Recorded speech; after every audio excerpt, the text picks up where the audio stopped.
Chapter 12. Math sucked, and it sucked hard. If Bobby Sheldon had children someday, he would see to it that they never had to do fractions if they didn't feel like it. Because fractions sucked worse than anything. In fact, they sucked shit. "Bobby!" He jerked around in his chair and flushed slightly at the sound of his mother's voice. The S word was totally unallowed, even if he'd only thought about it. "Yeah?" "Finish what you're on and go wash up for lunch. You can do the rest later, okay?" Bobby nodded back at his mum. "'Kay." He looked back at the screen and sighed. 1/10 of 10 was 1, so 3/7 of 20 was... stupid. Why the hell did he have to know any of this anyway? He tapped the save control and went to wash his hands. He was going to be a rancher, and what rancher needed to know fractions? His dad said that they came in handy for counting heads, but his dad was a rancher, and so far as Bobby could tell, Dad had never used that shit. Bobby walked back into the living room of their small house and looked out the window for Dad. Tomorrow was school day, which he looked forward to as usual. Not that class was so great, but it was the only time of the week that he got to hang out with the guys. They lived too far out of town for him to go every day, like some of the other kids, although he'd gone to see the ship come in last night, and that had been cool. He had played spy tag with Dal and Alan and Hung, and eaten about a ton of banana popsicles. Bobby heard his dad before he saw him. Actually, he heard Dax first. The terrier always sounded like a bike out of fuel after a morning's work. Dax padded into view a few seconds before his father and headed straight for the water dish at the side of the house. "Hey, how's the best 11-year-old in the world?" Bob Sr. opened the door in a blast of hot air and smiled at Bobby. The joke was old, but Bobby grinned. He was the only 11-year-old on the whole planet, at least for another month. And then Hung's sister Ree would have a birthday. Stupid girl. "What's for lunch, hun?" Dad stood in the doorway and patted his thigh. "Come on, Daxter, we don't have all day." Dax hurried inside, and Dad shut the door against the simmering heat. Mom walked into the room and smoothed her short blonde hair down. She was pretty for a mum, although she was old, at least 36 or so. She smiled at Dad and kissed him on his cheek. "Tuna casserole." "Tuna? Where'd you get tuna?" "I traded some of our jerky for 3 cans of it from one of the Lecter's crew." She sounded pleased with herself. "Good deal. Maybe tomorrow you can take Bobby in, and you can see what else you can get." Bobby followed them into the dining room and listened to them talk about their days. Dad's boss, Mr. Cho, was going to give him a raise. Mom still wanted to build another room onto their small house, a reading room. And there was a rumour that some of the Rinth had contracted a virus of some kind, although none of Cho's got sick. "It's probably just talk," his father said. "Like that thing about the flies last year that had everyone going crazy, until the doc declared the whole thing a farce." "I heard the doc was missing," Mom called from the kitchen. "One of Chigusa's people called this morning to tell us to keep our eyes open. He may have been near the gorge." She carried a steaming dish into the room and set it on the table. Bobby felt his mouth water. They mostly ate meat and canned vegetables. "This looks great. Yeah, I heard the same thing, but they've already sent out a copter. Probably found him by now. I'll check later, but I doubt they'll need any more help." Mom spooned the casserole into their plates. Dax ran into the room and started to whine. "Hey, no chance, Daxter. You'll get yours later." Dad reached for the water pitcher. Dax whined louder and went to the front door. Dad sighed and pushed back from the table. "Good timing, Dax. Why couldn't—" He stopped short as Dax growled at the door, teeth bared. Bobby stood. "What is it, boy? What's the matter?" Dax continued to growl and then barked, the sound deep and fierce. "Bob?" Bobby's mother wore a look of concern. Bobby started around the table, but his dad motioned him back. Dax barked again. "One of those damn briar wolves again," his father said, and went to the door. "I thought we'd gotten them all."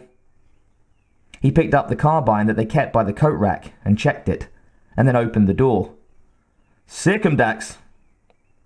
Dax ran outside full speed, his barking a continuous war cry.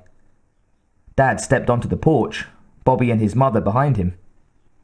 Dax stopped in the middle of the yard and circled, growling. He acted like there was something there, but there wasn't. The dog backed away and edged forward, all the time barking and growling at nothing. Bobby's eyes widened. There was something. A ripple of dust and light. Dax flickered like he had gone into some kind of magnifier as he circled again. Bobby felt his mom's hands grip his shoulders. Dad? What? Both of you, in the house, now.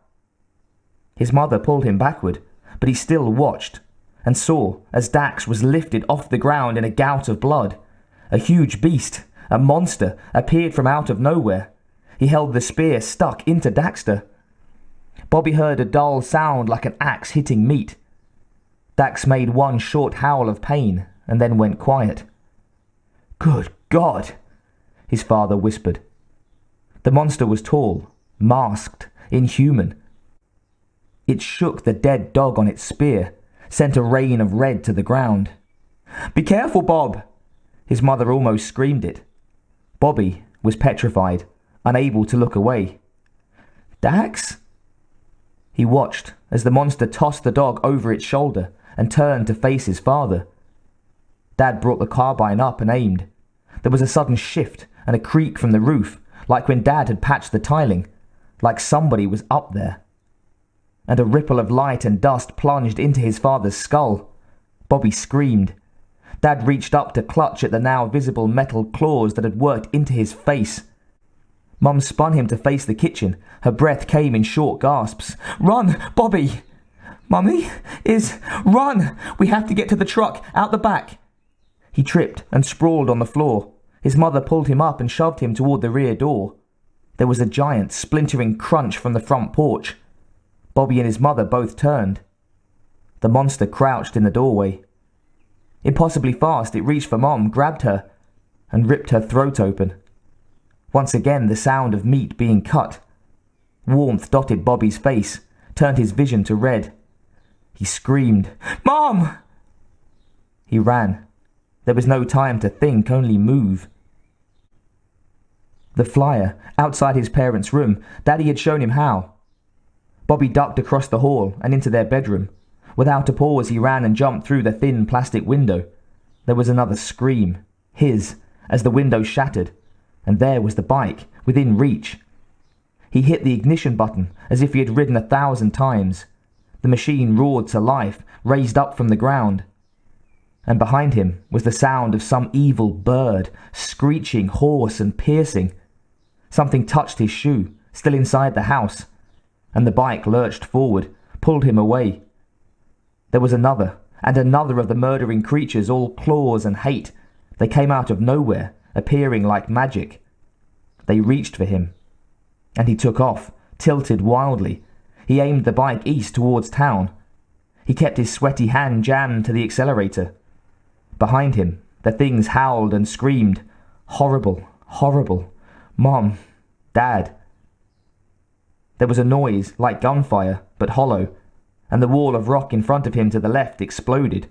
Sharp pieces hammered the bike, stuck into his skin. But it didn't matter, it didn't hurt.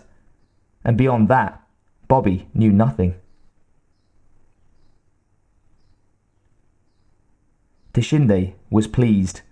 True, they had lost one, but they had faced the deadly humans and come away unscathed, with 2 kills. The escaped one would die soon enough, with the rest. It had surely gone to alert the others. They would have to be prepared.